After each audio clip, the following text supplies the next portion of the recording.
Je Oui, commence oui, par, par le plan. Donc, comme déjà communiqué, ben, on va voir dans un premier temps la gestion d'un fichier. Ce qui est dans cette partie, on verra comment chercher un fichier, comment l'éditer. Et malheureusement, j'étais pas capable. En fait, normalement, on allait voir les streams, la commande grep et tout ce qui est expression régulière, les tubes, les pipes, les redirections. Et ça, en fait, ça relève plus de la pratique que de la théorie. Et on verra la commande grep et ses différents, et les redirections, les pipes, les tubes, les streams, etc. dans le workshop. Par contre, en fait, c'est très important de connaître l'éditeur VI. Et de savoir comment on fait une recherche lorsque vous êtes en train de lire ou d'éditer un fichier. Après, le deuxième point, je pense qu'il est très important pour un développeur parce que ce sont des prérequis pour le bon fonctionnement de plusieurs applications que vous êtes en train de développer, notamment le Java. Il y a aussi le PHP et le Python. Et dans le troisième pas sera en fait quelques astuces, quelques outils qu'on trouve de façon native dans un système Linux pour faire un diagnostic système. Après, la même chose pour faire un diagnostic réseau. Après, la même chose pour faire un diagnostic de l'accès à la base de données. Et je m'excuse d'ailleurs, dans le plan communiqué déjà, auparavant j'ai mis BDD diagnostic, diagnostic de base de données, mais c'est plus l'accès en fait pour un développeur. Il a besoin en fait de vérifier l'accès à la base de données. Et le dernier point, c'est de faire un troubleshoot en fait d'un site web ou bien d'un ERP, d'une API, tout ce qui est, tout programme en fait qui dépend du HTTP pour fonctionner. Ça, il y a une commande très, très, très puissante qui s'appelle curl, qui vous permet en fait d'interroger le serveur web. Ça, en admettant, vous, comme étant des développeurs, vous n'avez pas, enfin, on part du principe que vous n'avez pas accès au serveur web. Donc, vous ne pourrez pas avoir en fait la réponse que le serveur web euh, te fournit. Donc, il y a la commande curl qui permet en fait d'interroger, d'envoyer des requêtes carrément, même des requêtes, des puts, même des puts vers le serveur web. Alors, pour la gestion des fichiers, donc on a l'éditeur VI. Pour l'éditeur VI, il faut comprendre qu'il y a trois modes. Un mode commande, hein, ça n'avance pas de votre côté. Ah, ça prend du temps pour avancer, c'est ça? Ok.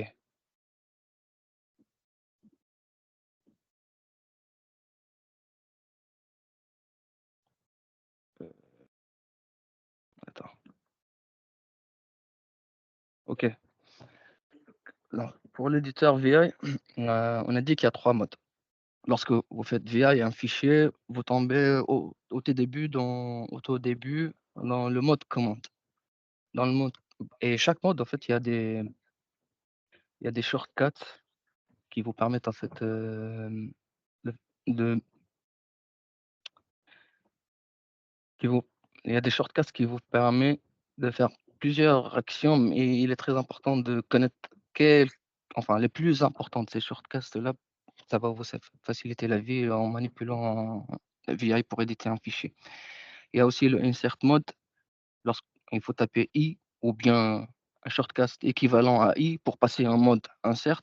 Et il y a aussi l'exec lorsque vous sortez de l'insert, vous mettez deux points pour enregistrer ou ne pas enregistrer. Ça, c'est le mode exec. Donc, pour ce qui est du premier mode, le mode command ou le normal mode, mode normal, là, je vous ai fourni quelques shortcuts qui vous permettent de, de bouger en fait dans le fichier. Le plus important, c'est par exemple le G et le grand G. Si vous voulez partir au tout début de la page, il faut cliquer sur G. Et pour aller vers la fin, il faut cliquer sur enfin G majuscule. Et ça, en fait, ça sera utile pour faire une recherche. Si je vais là, je vais zapper le mode insert pour partir plutôt vers le mode search. OK. Dans le mode search. Si vous êtes au tout début du fichier, il faut mettre un point d'interrogation et le pattern que vous êtes en train de rechercher. Après, vous cliquez sur N et N, en fait, ça va vous allez, lorsque vous cliquez sur N, en fait, ça va vous afficher, la deuxième occurrence du pattern que vous cherchez. Et si vous êtes vers la fin du fichier, là, il faut mettre, si vous êtes au début, il faut mettre slash. Si vous êtes vers la fin, il faut mettre un point d'interrogation. Après, vous mettez le pattern. Et là, ça vous permet de chercher, enfin, le mot-clé en question rapidement. Hem, voilà, donc comme j'ai dit, au tout début, vous mettez slash, le mot-clé que vous cherchez. Si vous êtes vers la fin, vous mettez un point d'interrogation, le mot-clé en question. Après le N ou bien N majuscule pour, voir l'autre occurrence. Ça tout dépend où est-ce que vous êtes. De toute façon, dans la slide, c'est bien précisé. Le N majuscule, c'est dans la direction opposée. Si vous êtes c'est-à-dire si vous êtes, vers la fin, vous appuyez sur N minuscule, ben, vous allez remonter, vous appuyez sur N majuscule, vous allez redescendre. Et je reviens maintenant sur, l'autre, mode qui est, le mode d'insertion. Le mode d'insertion, si vous cliquez sur I lorsque vous cliquez sur I ou vous entrez en mode d'insertion, vous allez taper des caractères après en fait, le caractère là où vous avez, entré en mode d'insertion. Par contre, si vous tapez A, là, vous allez insérer, hem, après le curseur. I majuscule, c'est un autre comportement ça. Mmh. Voilà, ça commence à insérer au tout début de au tout début de la phrase. Peu importe où est-ce que vous avez mis votre curseur. Et pour sortir de ce mode, il faut tout simplement cliquer sur échappe. Vous voulez supprimer une ligne, c'est, vous cliquez sur D 2 fois, une seule f lorsque vous cliquez sur D une fois, ça va non, 2 fois, ça va supprimer une ligne. Pour supprimer un seul caractère, c'est C. Si vous voulez supprimer en fait, plusieurs, mots, voire des lignes d'affilée, ben, vous continuez à maintenir, le le le caractère C. Bah, en gros, c'est ça l'éditeur VI et lorsqu'on fera un workshop, hem, on aura l'occasion en fait de pratiquer tout ça. D'ailleurs, en fait, un fichier et pourquoi il est important de comprendre en fait l'éditeur, VI? Parce qu'on on va partir du principe que vous allez vous connecter sur un serveur, il y a pas d'interface graphique, donc il y a que la ligne de commande. Vous n'avez pas le choix de choisir par exemple, l'éditeur Nano. Nano, c'est un éditeur, avec une interface graphique et moi je dis que, à 90 en fait, côté serveur, tu trouveras jamais, une interface graphique. D'où en fait, l'éditeur VI et il est utile en fait pour éditer les fichiers de configuration. Fichiers de configuration de n'importe quel service, n'importe quel middleware, un site web, peu importe. Alors, voilà, donc, maintenant on va aborder le deuxième point qui est l'installation de Java, PHP et Python. OK. Alors pour l'installation de Java, en fait, ça dépend de ce qu'on a comme système d'exploitation. Parce que là, je ne vais pas aborder, en fait, les commandes, pour tout ce qui est, les Unix-like system. Là, c'est plus Linux-like system, autrement dit, la famille Debian, Ubuntu, c'est la même famille et la famille Red Hat et CentOS qui font partie de la même famille et il y a aussi, d'autres types de Linux. Sur cette slide, vous voyez très bien la commande en fait qui permettent d'installer une version Java. Bien sûr, le premier c'est sur les vieux CentOS, Red Hat, c'est-à-dire jusqu'à Red Hat 7, Red Hat 7, CentOS 7, on utilisait en fait Yum. Yum, c'est la commande qui permet de faire qui permet d'installer un package Red Hat ou CentOS, c'est la même chose, hein, s sur ce type de système d'exploitation. Après pour le OpenJDK 8, si vous voulez installer 11, bien sûr, il faut remplacer le 8 par 11 et vous pouvez vérifier, la version du JDK en question sur le site officiel. Genre, vous voulez vérifier quelle est la dernière, version JDK disponible, stable quoi. Si vous voulez, il suffit là de préciser la version en question. Si vous voulez checker la version, c'est java-verge. Bon, il faut avoir le réflexe d'exécuter cette commande, de checker Java avant de l'installer. Peut-être qu'il est déjà installé. Parce qu'en fait, sur les dernières, distributions Linux, que ce soit Debian, Ubuntu, CentOS, Red Hat et cetera, on trouve, la toute dernière, version de OpenJDK installée déjà. C'est la même chose en fait pour PHP. D'ailleurs, j'ai oublié de rajouter une, slide pour PHP, mais pour PHP, heu, si vous avez un serveur web, vous avez PHP d'installer directement. Mais on verra dans un workshop, par exemple, vous avez un scénario dans lequel, vous avez besoin d'une version, PHP bien précise. Vous utilisez, je sais pas, Red Hat 8. Sur Red Hat 8, on a par exemple le PHP 8, alors que vous avez besoin d'installer le PHP 7. Dans un workshop, on va voir comment installer ça et surtout, en fait, comment dire à Apache de considérer la version 7 au lieu de la version 8. C'est la même chose aussi pour Java lors du workshop. On va Vous pouvez vous trouver avec plusieurs versions de OpenJDK d'installer. Je vais vous montrer dans Wor en enfin, grosso modo, enfin, en résumé, pour faire ça, vous avez une variable d'environnement pour Java ou bien pour n'importe quel middleware qui précise en fait, le chemin du binaire à utiliser par défaut et c'est là, en fait, qu'on précise lequel de OpenJDK à utiliser. Si on met, en fait, dans cette variable d'environnement, on lui donne la valeur OpenJDK, la valeur de l'emplacement du binaire de cet OpenJDK là, bah, il va utiliser le 8. Et pour Python, bon, comme c'est valable aussi pour Python, il est installé d'office sur les dernières distributions. Mais si jamais voilà les commandes, si jamais, vous trouvez qu'il n'est pas installé, vous mettez python tiret tiret version, il vous redonne pas une version, c'est-à-dire il n'est pas installé. Voilà les différentes commandes pour l'installer. Bon, il f juste une petite remarque. Le sudo, ça, c'est pour faire une élévation de privilèges. Donc ça n'a rien à voir en fait avec, la commande, la commande d'installation, elle commence par yum, par exemple pour les older CentOS et Red Hat, distributions. Pour, les distributions actuelles de Red Hat CentOS, c'est DNF. apt-get, c'est pour Ubuntu et Debian. Donc vous voyez, il y a une ressemblance en fait.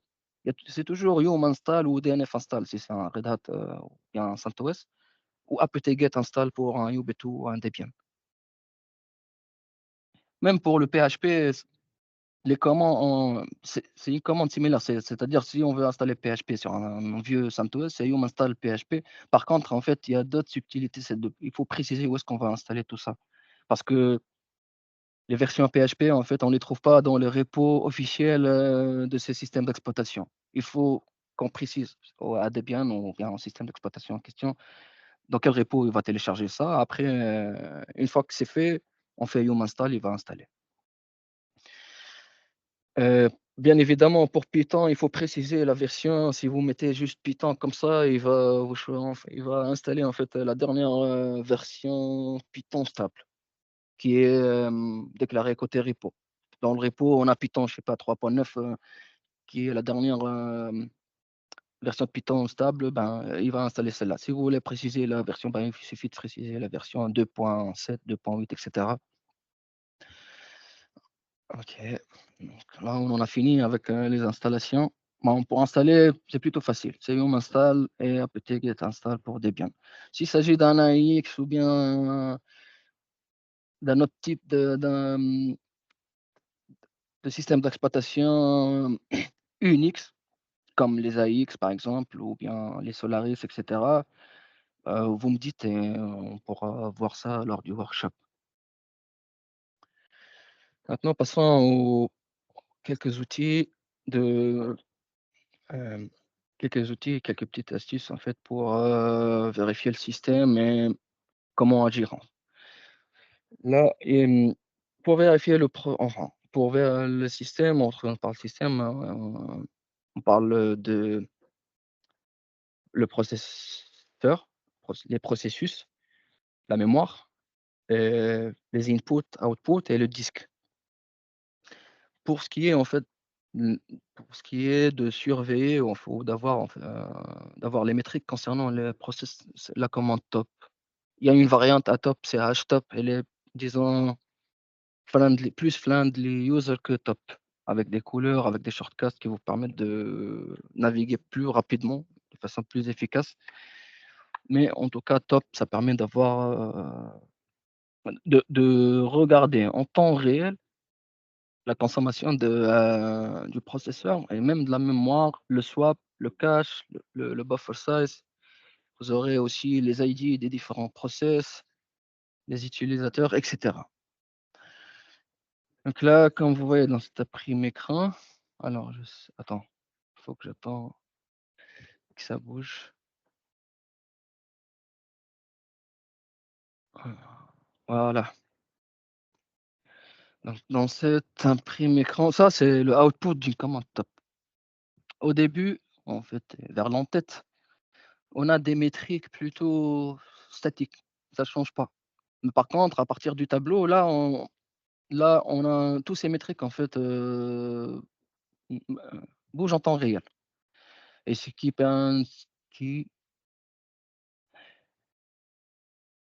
pour ce qui est alors, revenons tout d'abord à tout ce qui est statique. Le load average, la première ligne, le load average, ça vous permet d'avoir en fait une bonne idée par rapport à la santé du serveur. Pardon.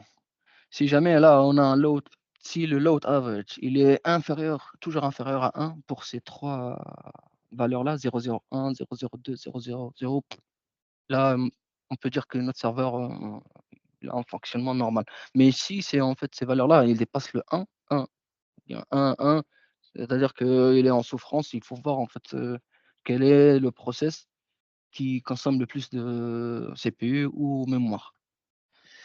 Et il y a un autre outil qu'on verra un peu plus loin qui vous permettra en fait de voir. Si jamais là, on a trouvé que, je sais pas, je vais dire n'importe quoi, c'est système D qui consomme le plus de mémoire et de CPU.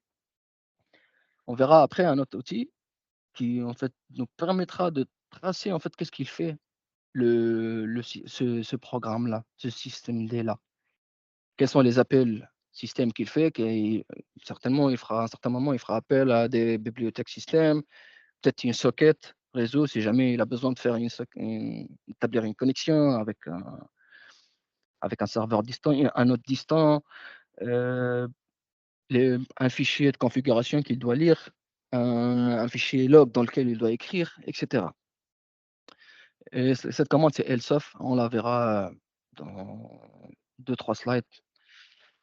Alors maintenant, il y a un autre outil, mais cet outil top, c'est une commande qu'on la trouve de façon native dans tous les systèmes d'exploitation Linux, même Unix.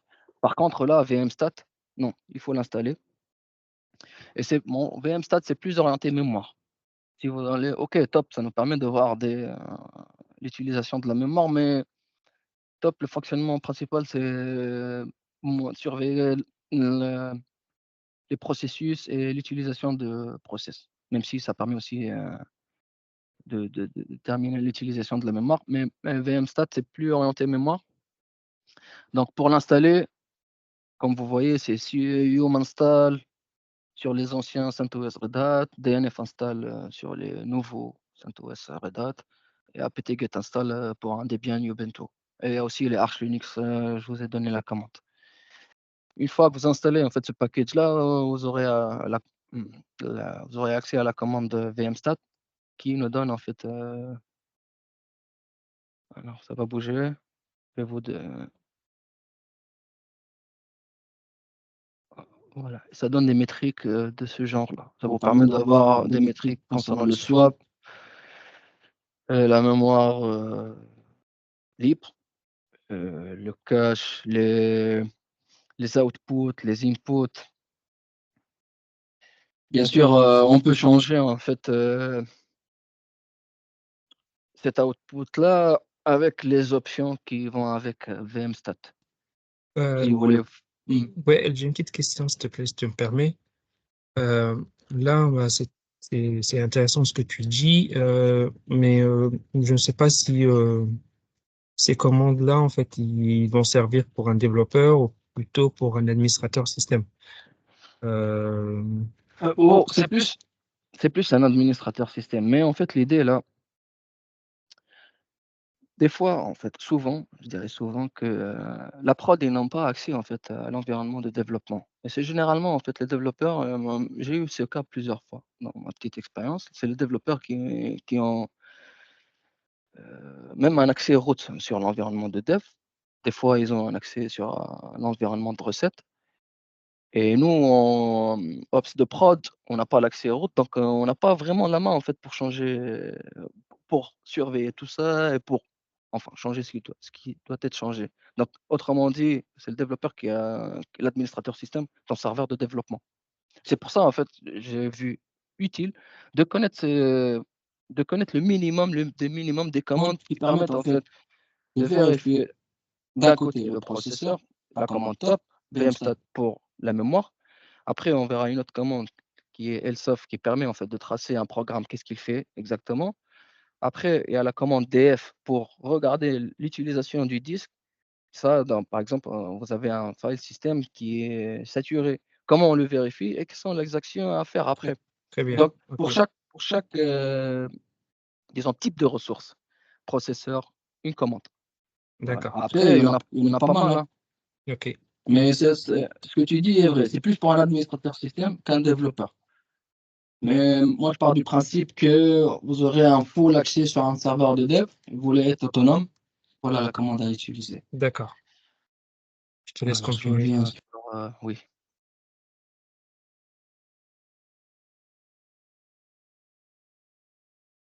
Euh,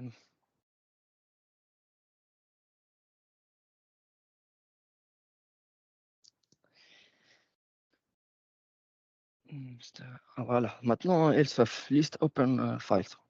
Ça, c'est la fameuse commande dont je vous ai parlé tout à l'heure. Si jamais vous avez un programme qui consomme, trop de mémoire ou trop de CPU, et ben, ça vous permet, en fait, de voir qu'est-ce qu'il fait. Là, c'est elseof, là, dans cette capture, dans ce screenshot-là, j'ai fait elseof et je précise pas, quel programme. Mais on peut préciser quel programme avec des options ou bien tout simplement vous faites elseof pipe et vous greffez, en fait, le programme en question. Vous faites, je sais pas, par exemple, on a le serveur, Apache HTTPD qui consomme trop de CPU, 100 de CPU.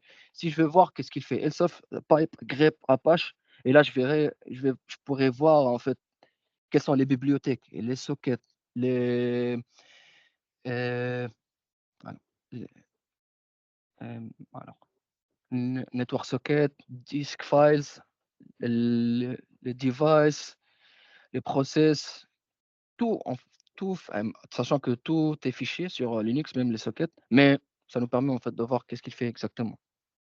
Il y a un scénario, par exemple, vous essayez de stopper une application parce que vous avez des changements à faire sur la base des données.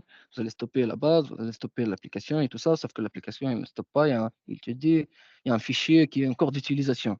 Vous voulez voir quel est le fichier en cours d'utilisation, ben, vous faites, elseof. Elseof, le programme, en fait, qui veut pas, ou bien le programme ou le service, vous essayez de stopper, mais qui vous sort un message d'erreur. Et là, quand vous faites elseof, ce programme-là, vous allez voir, en fait, qu'il fait appel à ce fichier-là. Ben, il suffit qu'il ait le process en question, ou bien vous faites une copie du fichier, vous déplacez le fichier ailleurs.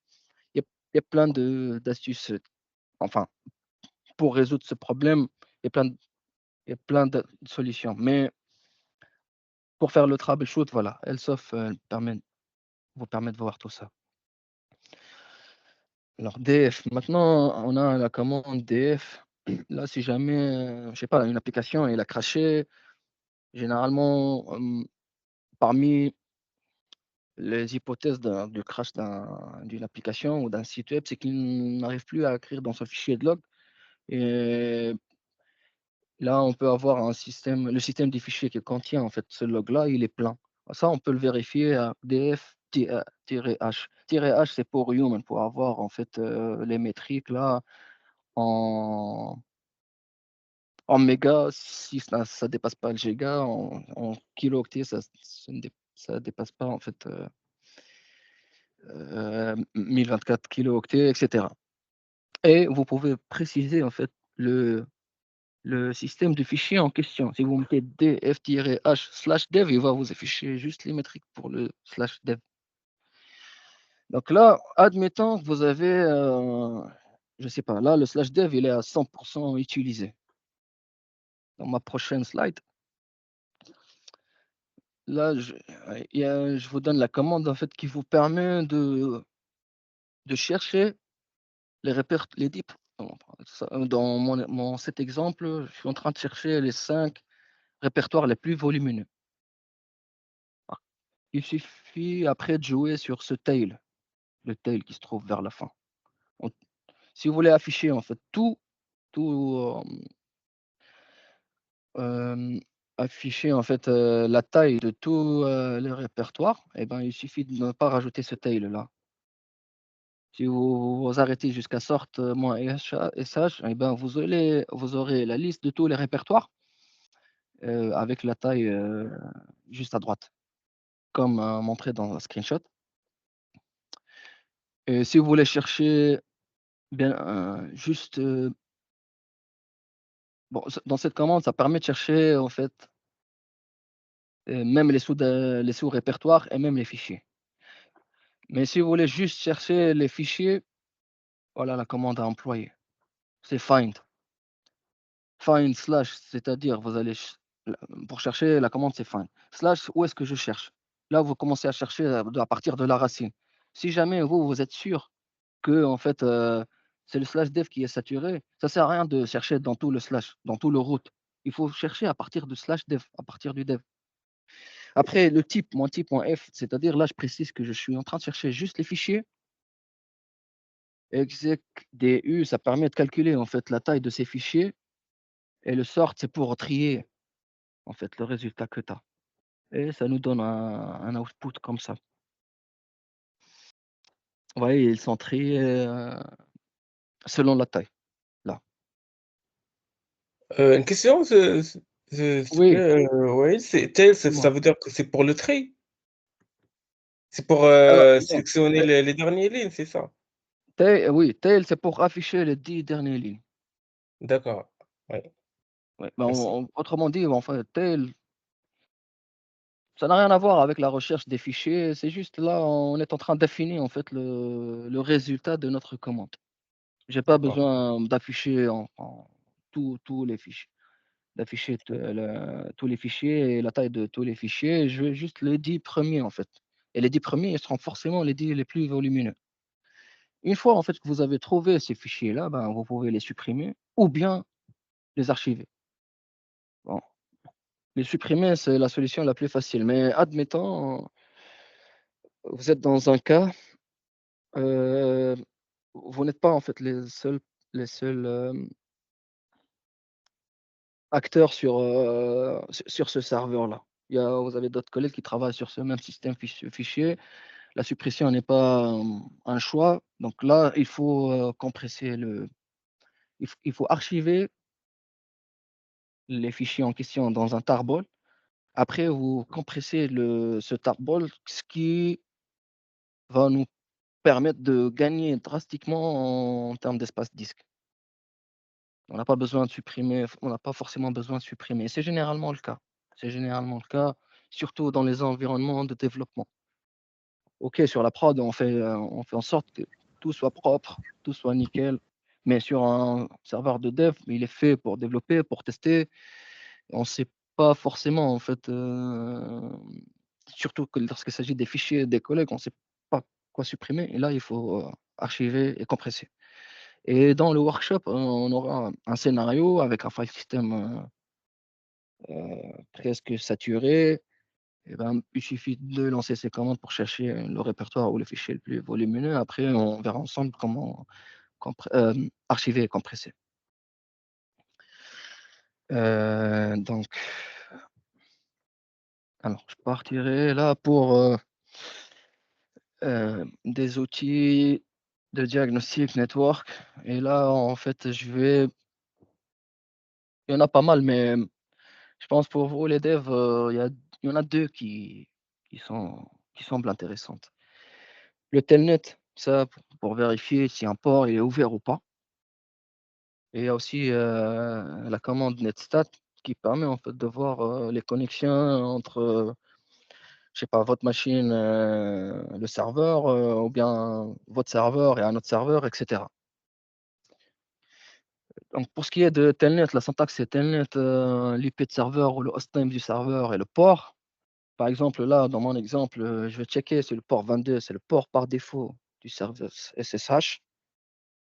Et ça, je pense, c'est le premier réflexe à avoir pour se connecter à distance à un serveur Linux. Pour Windows, on se connecte en RDP à un serveur, à un Windows Server à distance. Par contre, pour Linux ou Linux, c'est en SSH. Et le port par défaut, c'est le 22. Par contre, pourquoi là, je vais partir sur Netstat. Des fois, c'est pas en fait, des fois, on n'emploie pas les ports par défaut. Et ben, c'est intéressant de voir en fait, avec Netstat, ça nous permet de voir les connexions déjà établies. Ça permet de vérifier par la même occasion les, les ports employés. Euh, et c'est intéressant de connaître surtout le telnet parce que, admettons, vous avez un ERP qui va nécessiter une connexion à une certaine base de données et vous avez besoin bidouiller sur ce serveur de base de données, donc il faut se connecter sur ce serveur avec SSH. Et il n'y a pas un autre moyen d'ailleurs.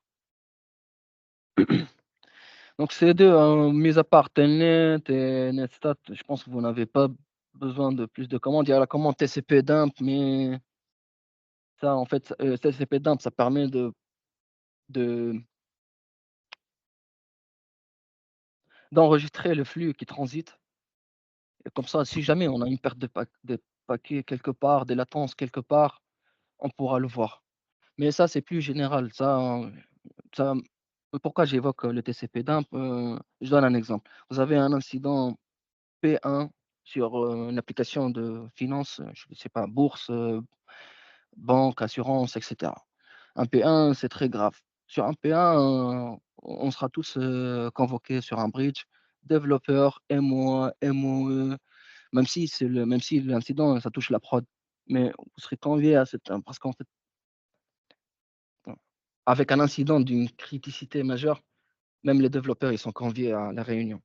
Et là, c'est intéressant en fait de savoir, lorsqu'un ingénieur réseau, il va dire faisons un TCP dump en fait pour enregistrer le flux qui transite entre l'application et les serveurs en base de données. C'est intéressant pour vous en tant que développeur enfin, au moins vous connaissez le TCP dump, il fait quoi. Alors, maintenant, on va partir sur les outils de diagnostic de l'accès à la base de données. Donc, votre application elle dépend d'une base de données. Vous voulez vérifier la connexion à ce serveur-là. Donc là, le premier cas de figure là, il y a deux cas de figure. Soit on se connecte à un serveur Oracle, soit à un serveur MySQL. Il y en a d'autres systèmes de gestion de bases de données, mais je me suis dit, je fais un focus sur ces deux-là, Oracle étant le plus répandu, le plus célèbre entre les systèmes de gestion de bases de données et MySQL, enfin en tant que propriétaire. Et MySQL, ou bien MariaDB, c'est le plus célèbre en tant que système de gestion de base de données open source. Alors, pour tester une connectivité vers un serveur Oracle, vous avez besoin certainement d'un client Oracle, que ce soit sur un Windows ou sur un Linux. L'avantage sur un Linux, c'est que vous faites yum install ou sur un Fedora ou bien sûr un CentOS, ça passe.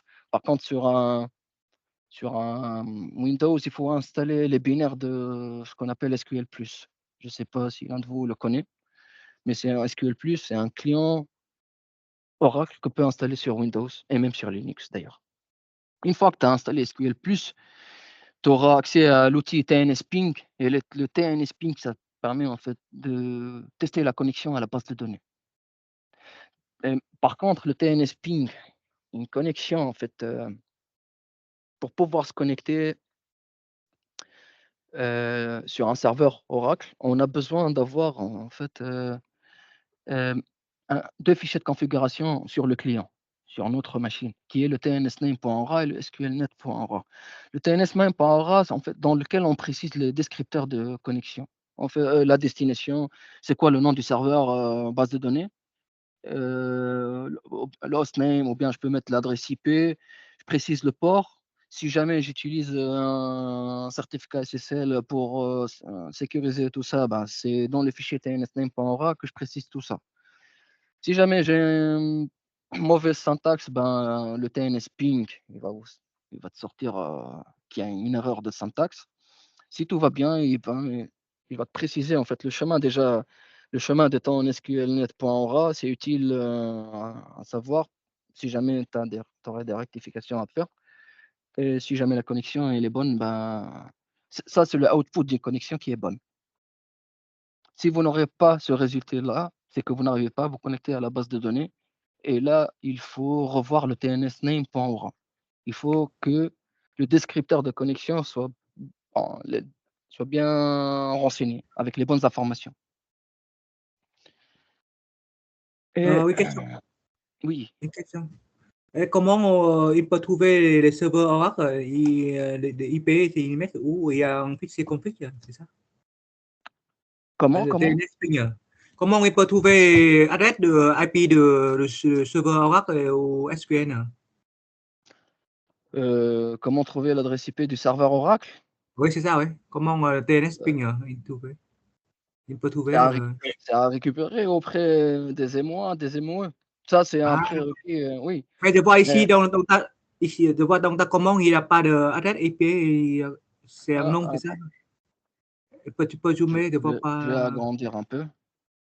Oui, il y a mprep, c'est quoi le mprep? Mprep, en fait, c'est un descripteur de connexion que j'ai rajouté dans mon tnsname.aura. Donc, en fait, tu peux le nommer comme tu veux. Regarde ici vers la dernière ligne, le service name, il s'appelle emprep.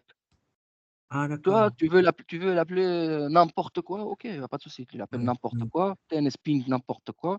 Par contre, c'est là, en fait, ça on a le host. Là, j'ai le ouais, host name. Je peux mettre ah, l'adresse IP. Là, c'est le et, port. et, Le port, c'est et 15 oui, le, dis-moi. le fichier .aura thì tu mets où? Le fi ah, attends.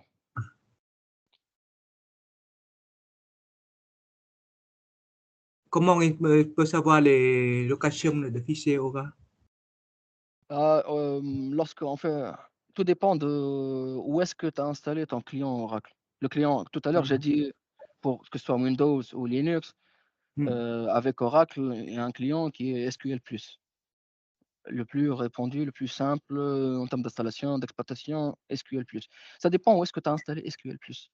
Donc Ah, ok. lors de l'installation, c'est à toi de préciser en fait le chemin dans lequel tu veux, installer ton Hmm. SQL+.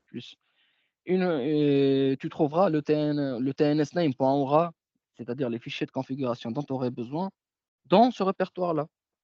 Hmm. En tout cas, il y a un autre moyen. Tu vois cette variable d'environnement Oracle Home, $Oracle Home. C'est Hmm. là, en fait, que tu trouveras les binaires, les librairies et les fichiers de configuration de Ah, d'accord. ton client Oracle, de ton SQL+.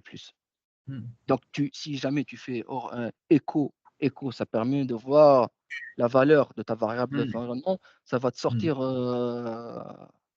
où est-ce que le home de ton client Oracle. Hmm. Et bien sûr, on peut le changer, hein.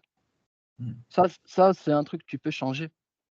Il suffit de changer de façon permanente la valeur de Oracle Home, de la variable d'environnement Oracle Home. Mais je pense que ça sera plus clair lorsqu'on fera le workshop ensemble. Mais en tout cas, D'accord. ça c'est juste la théorie. Mais dans notre workshop, et ça, c'est le output d'une connexion qui est réussie. Il n'y a pas de problème. Mais notre Hmm. workshop, je vais faire en sorte en fait que ma connexion échoue. On verra Ouais. ensemble le message d'erreur. Et après, on ira certainement sur le tnsname.aura pour corriger en fait le descripteur qu'on a mis et on va retenter. Mm.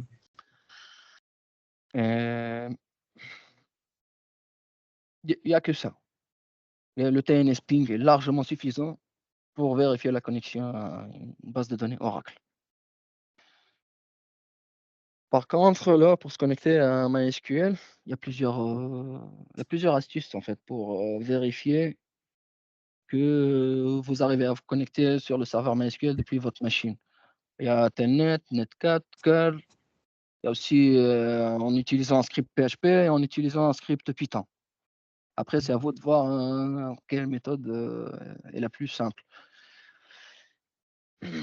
Bah, Telnet, il suffit de faire un Telnet, l'adresse IP ou le hostname de ton serveur et le port. Le port par défaut de MySQL, c'est 3306. D'ailleurs, je pense une petite astuce entre guillemets. Il est intéressant de connaître les ports par défaut des différents services. Je ne sais pas, par exemple, Apache, c'est 80 pour HTTP et 443 pour HTTPS. Même si généralement, on change en fait ces ports-là. On n'utilise pas les ports par défaut, on les change. Mais lorsqu'on les change, on met des trucs plutôt parlants. Genre pour HTTP, au lieu d'avoir 80, on définit 80-80, 8080. Par exemple, pour ce qui est du HTTPS, on précise par exemple 4434. Et du moment que vous connaissez le port, vous voulez vérifier si on arrive à se connecter sur ce port-là, ben, vous précisez, vous mettez telnet IP port. La même chose avec NC. Les NC, normalement, l'utilisation basique des NC, c'est de voir en fait les cartes réseau qu'on a sur la machine sur la machine haute ou la machine distante. Et si on rajoute -zv, ben, ça nous permet de le faire sur une machine distante. Mais si on n'ajoute pas ces options-là, eh ben, on va le faire sur la machine actuelle sur laquelle on exécute le. Donc, dans ce cas-là, on n'a pas besoin de préciser une adresse IP. Il y a aussi la commande curl, mais là, comme vous voyez, c'est un petit contournement. C'est plus un telnet. Enfin, c'est plus un telnet, mais là, on curl le résultat du telnet. Et là, vous avez le script PHP. Si jamais, ben, bien évidemment, il faut avoir PHP d'installer. Et si jamais vous avez Python d'installer, ça, c'est le script qui permet de vérifier la connexion à un serveur MySQL. Pour ce qui est là de web, on va diagnostiquer une page web. Vous n'avez pas accès au serveur web. Donc, vous ne pouvez pas voir la réponse du serveur web. Ne vous inquiétez pas, il y a une commande en fait qui permet même à partir du client de voir la réponse fournie par le serveur HTTP. La commande c'est curl. Et normalement, c'est une commande native sur les distributions Linux récentes, mais à partir CentOS 7 et Ubuntu 20, c'est natif. Mais pour l'installer, c'est yum install ou bien apt-get install curl, tout simplement. Et ça nous donne. Curl est très utile pour voir déjà les codes d'erreur. Et je donne un scénario. On a un lien qui nous donne internal server error. C'est l'erreur 500. Ça, c'est une erreur. Enfin, si vous regardez sur Internet, l'erreur 500, il va vous dire c'est une erreur interne au serveur, pas plus que ça. Sauf que ça peut être plusieurs hypothèses. Et donc là, ça nous permet déjà de préciser quel est le code d'erreur. Et selon chaque code d'erreur, mis à part le 500 qui est un peu trop vague, mais pour les autres codes d'erreur, c'est vraiment une ou deux hypothèses. Genre, je sais pas, vous avez un code d'erreur 401 permission denied. Le fichier racine de votre site ou de votre application, il n'a pas le bon utilisateur ou bien les bonnes permissions. Il ne peut pas être exécuté. Il ne voit pas en fait le serveur HTTP. Là, il peut te dire 401 permission denied. Il y a un autre cas, le deuxième cas, c'est un fichier .htaccess. C'est un fichier en fait qui permet de modifier quelques trucs sur côté configuration. Ça, on part du principe, vous n'avez pas forcément accès au serveur web, donc vous ne pouvez pas éditer le fichier de configuration de votre serveur web. Du coup, un fichier .htaccess, côté client, il va vous ajouter des balises dedans, et ces balises-là, ils vont changer quelques configurations, pas toute la configuration, côté serveur, notamment les redirections, par exemple. Et la commande curl aussi, elle est utile pour faire un diagnostic lorsque vous avez un souci avec le certificat SSL. Là, ce résultat-là, c'est l'output d'un curl, d'un lien avec HTTPS, et tout va bien. Par contre, si jamais on a un souci avec le certificat SSL ou le TLS, on pourra le voir de façon claire sur le output que la commande curl fournira. Vers la fin, là, vous voyez, comme vous voyez, SSL Certificate, Verify, OK. Et c'est généralement, bon, selon ma petite expérience, c'est généralement le cas le plus répandu d'avoir un souci, avec le certificat SSL, ou bien d'avoir un souci sur un port bien déterminé. Et là, le curl, en fait, vous permet d'avoir pas mal d'informations et pas mal d'informations pour faire le bon troubleshoot. Voilà, pour moi, c'est les commandes de base, les outils de base à connaître, même pour un développeur, pour faire un petit diagnostic, que ce soit côté système ou bien l'accès à la base de données, un site web, une API, un ERP, etc. Et si vous avez d'autres scénarios, ben, n'hésitez pas, on pourra le rajouter dans les workshops, et bien sûr dans cette doc-là. Là, c'est plus la théorie ici, mais lorsqu'on va faire les workshops, on aura des scénarios concrets avec un serveur Apache ou Nginx pour le front-end, le back-end, avec une base de données. Et on va simuler plusieurs scénarios, la saturation d'un file system, je ne sais pas, un fichier racine d'une API qui n'a pas les bonnes permissions, ou bien le bon utilisateur owner je ne sais pas, par exemple, ton site web, il devrait fonctionner avec un utilisateur 3W. Alors que par faute d'inattention, toi, quand tu as uploadé le fichier sur le serveur, tu l'as fait avec root, et tu as oublié de changer en fait l'utilisateur de ce fichier, de root vers l'utilisateur 3W. Et ton application, elle ne peut pas s'élever vers root. Et ben, il ne pourra jamais lire ce fichier-là. Il va te sortir 401 permission denied. On peut simuler aussi ce genre de scénario. Voilà, voilà. Je ne sais pas s'il y a des questions, des remarques, une proposition de rajout d'astuces, commandes, outils, etc. N'hésitez surtout pas, s'il vous plaît.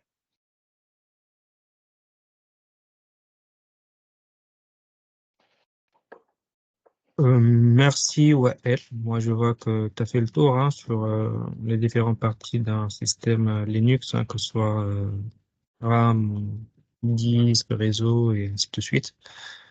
Moi aussi, je vois que c'est très important de voir ça réellement dans un workshop. Hein.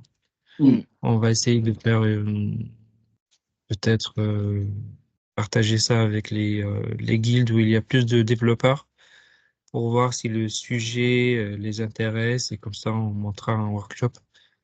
En fait, Dali, excuse-moi. D'ailleurs, même, il y a des développeurs parmi nous. Si vous avez un scénario, ben, n'hésitez pas à le partager avec moi.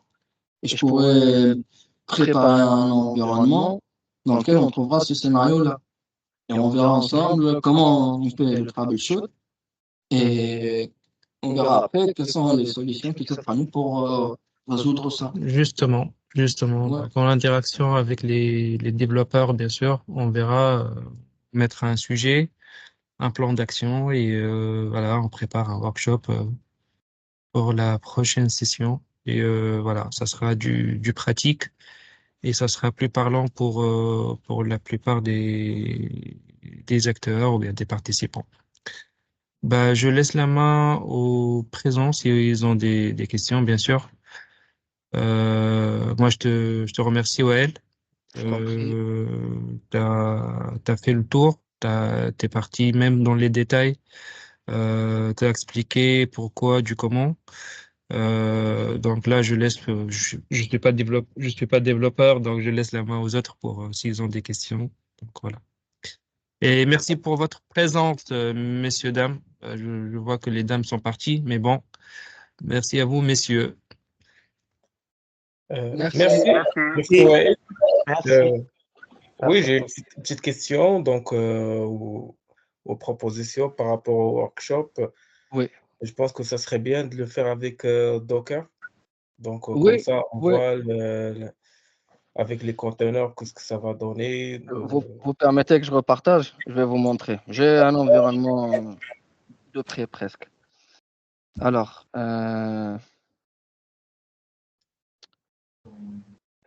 faut que j'aille sur Chrome. Je repartage.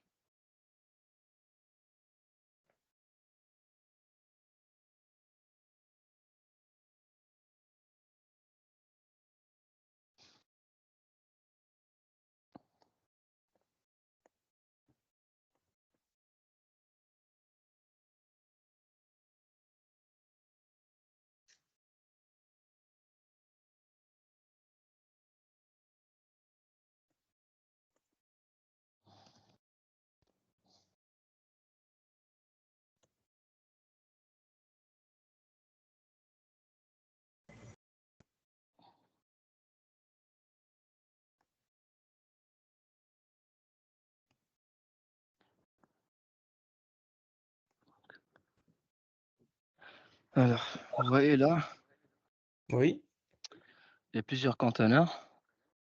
Alors.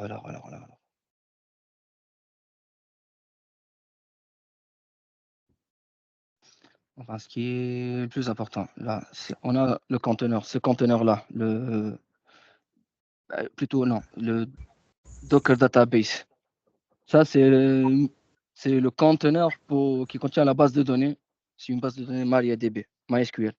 d'accord. J'ai un backend qui tourne avec Nginx. Bien. Et après, il y a Adminer. C'est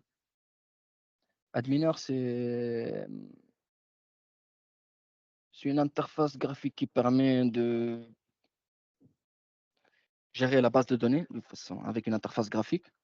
C'est comme PHP-MyAdmin, je ne sais pas si vous connaissez. Oui, Si jamais je ne vais pas le faire en ligne de commande. Mais enfin, je peux le faire en ligne de commande dans le conteneur Docker directement. Donc euh, c'est pas forcément, on va pas compter Adminer. Mais c'est intéressant, Adminer, il a besoin d'un serveur HTTP pour tourner, par exemple. On peut simuler un scénario dans lequel le serveur il marche pas, ou bien il ne fonctionne pas correctement. Et là, on peut faire un curl. Même pour l'outil Adminer, on va faire un curl du serveur qui contient le HTTP de Adminer et ça va nous retourner le code d'erreur, etc. Donc, oui, je peux le faire avec des conteneurs, il n'y a pas de souci. très bien.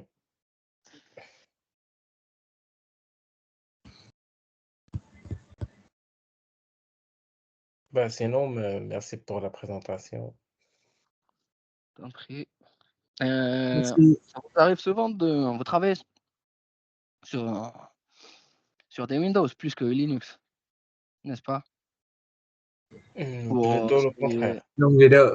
Moi, je travaille les deux. Oui, parce qu'en fait, j'ai fait des recherches sur Internet, enfin, je trouve plusieurs statistiques, mais enfin, le pourcentage que je trouve dans ces différents sites, en fait, il confirme que les développeurs, il y a plus de développeurs sur des systèmes qui développent tout en ayant un Linux comme étant un système d'exploitation qu'un Windows 10 ou un Windows 11. Pour Oui, la simple raison qu'il y a pas mal d'IDE qui peuvent être installés sur Linux facilement. Il y en a même des IDE qui sont installés de façon native hein, Ah sur ouais. Linux. Tu n'as pas besoin d'installer. Non, je pensais que tu parles côté serveur, mais pour les postes de dev, c'est Windows. Ah, d'accord. Mais pour D'accord, les d'accord. serveurs, voilà, généralement, moi, je trouve des serveurs Linux. Ok, ok. Et comment ça se passe pour vous, généralement, lorsque vous connectez à un serveur quelles sont les difficultés que vous rencontrez? Bah, déjà, pour moi, je suis dev, donc faut chercher les commandes. Voilà, parfois, donc ça prend du temps. Et aussi, il y a le problème de droit, comme tu as évoqué au début. Donc, généralement, on n'attribue pas les rôles de droit et le droit à tout le monde. Voilà, c'est D'accord. O- Ok, ok, je vois. Ben, alors, je pense qu'on discutera enfin davantage par rapport au workshop qu'on va faire. Enfin, je pense le challenge en fait, c'est de bien préparer l'environnement sur lequel on va travailler. Une fois oui, qu'on a un très bel environnement avec un front-end, back-end, avec base de données, on pourra simuler plusieurs scénarios déjà, enfin, pour faire un troubleshoot d'incident. Par contre, je pense qu'on devrait quand même revoir les bons réflexes pour se connecter déjà. Enfin, les prérequis. Tu as besoin de quoi pour te connecter à ce serveur? Soit un login mot de passe, soit en fait, tu crées une clé privée et clé publique. Et je pense généralement, enfin, c'est pas généralement, mais si je me fie à la tendance des différentes entreprises en termes de sécurité, on est plutôt dans une optique d'abolition des mots de passe. C'est plus on déploie, tu crées en fait une clé publique, clé privée dans ta machine. Après, tu donnes ta clé publique à l'administrateur du serveur. Il met dans un certain fichier ta clé publique. Après, pour te connecter sur ce serveur, tu n'as pas besoin de rentrer un mot de passe. Et ça fait plus de sécurité parce que ta clé privée, il n'y a personne, il n'y a que toi qui la vois. Et du moment en fait qui le service SSH, du moment qu'il fait le matching entre ta clé privée et la clé publique, ta clé publique qu'on a mis sur le serveur, si ça match, ça passe, c'est plus de sécurité que les mots de passe. Ça, on pourra le voir aussi parce que plusieurs entreprises, enfin, ils exigent que vous vous connectez avec une clé privée, clé publique. Ça, on pourra voir comment faire ça.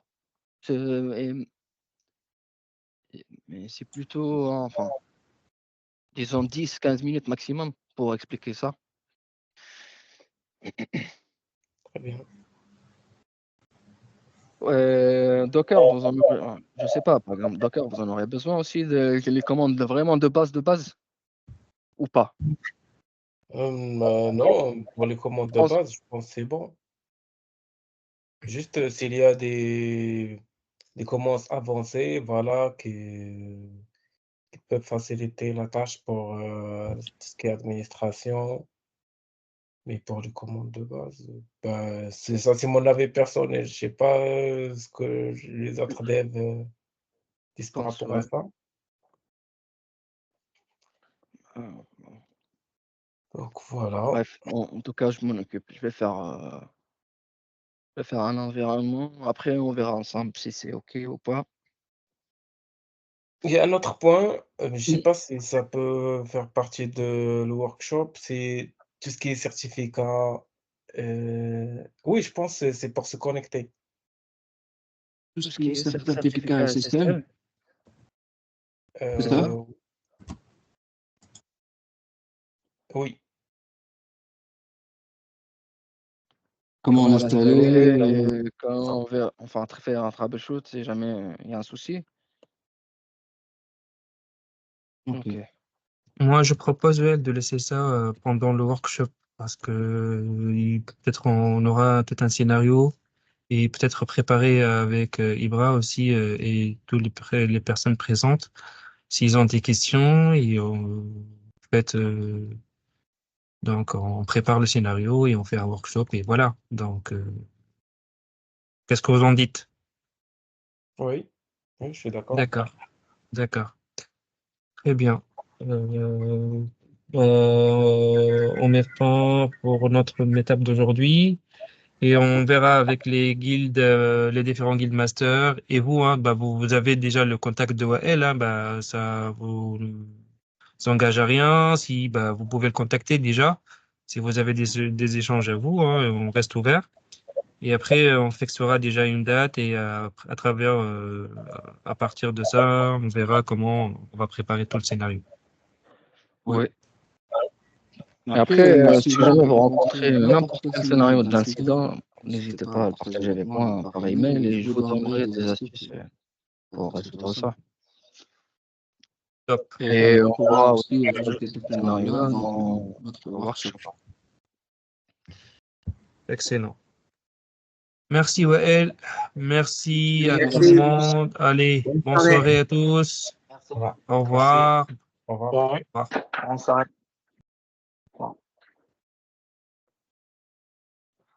Merci.